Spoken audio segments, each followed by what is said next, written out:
اور مجھے خالص صرف عبادت کرنی ہوتی ہے وہ بھی ٹھیک نہیں کر پاتا. ساری زندگی اپنا محاسبہ، ساری زندگی اپنے گریبان میں دیکھا، ساری زندگی اپنے آپ کو پرکھا، اپنے آپ کو ٹٹولا. 62 سال عمر بیت گئی. حضرت حذیفہ بن یمان ایک صحابی تھے. میرے نبی کریم علیہ السلام ان سے راز کی باتیں کرتے تھے. ہر بندے کا ہاضمہ ٹھیک نہیں ہوتا، سب سے راز کی بات نہیں کرنی چاہیے. حضرت حذیفہ بن یمان کہتے ہیں حضور راز کی باتیں بتاتے. مدینہ منورہ میں جو منافقین تھے ان کی لسٹ بھی نبی پاک نے حضرت حذیفہ بن یمان کو دی تھی.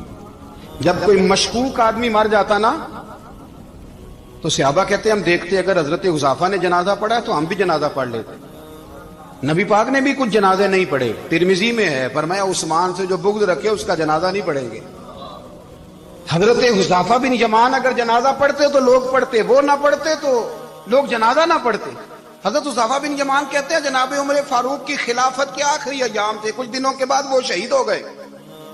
فرماتے آدھی رات کا وقت تھا، میں گھر میں سویا تھا بڑا بے فکر، اچانک میرے دروازے پہ دستک ہوئی، میں گھبرا کے اٹھا. اتنی رات کو کون آیا؟ اتنے قربان جاؤں. دروازے پہ گیا تو امیر المومنین فاروق اعظم دروازے پہ. میں نے کہا عمر کوئی حکم تھا تو مجھے بلا لیتے. کہنے لگے میں نا امیر بن کے نہیں آیا، تیرا ویر بن کے آیا ہوں. امیر المومنین کی حیثیت سے سرکاری کام سے بلاتا تو وہاں بلاتا، مجھے ایک ذاتی کام پڑ گیا. کہتے میں نے عمر کو گھر کی اندر بلا کے چارپائی پہ بٹھایا. میں نے کہا حضور میں غریب آدمی ہوں، میں کیا آپ کے کام آ سکتا ہوں؟ تو کہتے ہیں انہوں نے نا مجھے ساتھ بٹھا لیا، پھر میرا ہاتھ پکڑ لیا.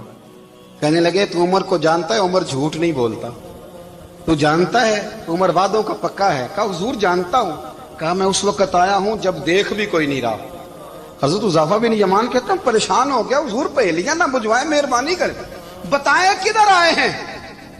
حضرت عمر فاروق فرمانے لگے 62 سال کا ہو گیا ہوں، 63 میں چل رہا ہے، داڑھی سفید ہو گئی ہے، ال پک گیا، اٹھ فریدا ستیا، داڑھی آ گئی پور، اگا نیڑے آ گئی، پیچھا رہ گئی دور. اب قبر اشر کا معاملہ صاف نظر آنے لگا ہے. کہا حضور مجھ سے کیا چاہتے ہیں؟ حضرت عمر رو پڑے. کہنے لگے آج میں عشاء کے بعد نکلا ہوں تو نبی پاک کے صحابہ مجھے نیک کہہ رہے تھے، پھر میں نے بچوں کی ماں سے اور بچوں سے بھی پوچھا ہے، وہ بھی مجھ سے راضی ہیں. پر حذیفہ تیرے ساتھ نبی پاک راز کی باتیں کرتے تھے، سچ بتا کہیں عمر کا نام منافقوں میں شامل تو نہیں؟ سچ بتا ان منافقین میں تو شامل نہیں، کہیں اوپر سے تو نہیں سارا کچھ؟ حضرت حذیفہ بن یمان کہتے ہیں میں باپ کے مرنے پہ اتنا نہیں رویا جتنا عمر کے سوال پہ رویا. میں قدموں میں بیٹھ گیا. میں نے کہا نہیں عمر یہ تو میں نے نہیں سنا، لیکن یہ میں نے نبی پاک سے ضرور سنا ہے کہ میرے بعد اگر کوئی نبی ہوتا تو عمر ابن خطاب ہوتا. یہ میں نے اپنے کانوں سے سنا ہے کہ عمر جس گلی سے گزرے شیطان رستہ بدل جاتا ہے. یہ میں نے اپنے کانوں سے سنا ہے کہ 950 سال حضرت جبریل جناب عمر کی شان بیان کریں تو پھر بھی بیان نہیں ہو سکتا. یہ میں نے ضرور سنا. دوستو ساری زندگی حضرت عمر نے اگر دوسروں کا محاسبہ کیا تو اپنا اور اپنے بچوں کا بھی کڑا خیال رکھا. اپنی ذات پر بڑی توجہ دی. جو لوگ اپنا بھول جاتے ہیں نا، ہمیں اپنی صحت کا بڑا خیال ہے لیکن اپنی روحانی زندگی کا کوئی خیال نہیں ہے، قلبی زندگی کا کوئی تصور نہیں ہے. آپ یقین کریں موٹا آدمی کمزور ہونے کے لیے جدوجہد کر رہا ہے، کمزور طاقتور ہونے کے لیے، لیکن جس کو کتنے دن بیت گئے اللہ رسول کی یاد میں رویا ہی نہیں، کتنے دن بیت گئے نہ سننے کو دل ہی نہیں چاہا، جسے مہینوں بیت گئے اور قرآن پاک کی طرف نظر ہی نہیں گئی، وہ فکر مند ہی نہیں. زندگی زندہ دلی کا نام ہے، مردہ دل کیا خاک جیا کرتے ہیں. بھائی حضرت عمر کی زندگی دور حاضر میں ہمیں یہ سبق دیتی ہے کہ کڑی نگرانی رکھو اپنے پودوں کی، کڑا خیال رکھو اپنے ذاتی باغ کا، اور یہ جو تمہارے دل کی دنیا ہے یہ تمہاری روح کی زندگی ہے، اس کا محاسبہ کرتے رہو. نبی کریم علیہ السلام نے فرمایا اپنا حساب خود کر لو قبل اس کے کہ تمہارا حساب کیا جائے. اپنا حساب بولیے، اپنا حساب. ہم ساری دنیا کا حساب کرتے پھرتے ہیں، کوئی کہاں سے کماتا ہے کہاں کھاتا ہے، پر اپنا حساب حضور نے فرمایا حساب کر لو قبل اس سے کہ تمہارا حساب مولا علی فرماتے ہیں نماز پڑھ لو قبل اس کے کہ تمہاری نماز پڑھی جائے، نماز پڑھ لو قبل اس کے کہ تمہاری، اپنا محاسبہ کریں، تھوڑا سا نا اوپر دائیں بائیں دیکھنے کی بجائے تھوڑی سی گردن جھکا کے نا، درویش کہتے ہیں برے بندے نو میں لبن ٹریا تے جگ تے ملیا نہ کوئی، اپنے اندر چاتی پائی تے میتھوں برا نہ کوئی، تھوڑی سی اپنی طرف توجہ دیں۔ ہم نا بے چین وقت گزار رہے ہیں، بے قرار ہیں، بے سکون ہیں، سبب یہ ہے کہ ہم نے نا اپنا حساب کرنا چھوڑ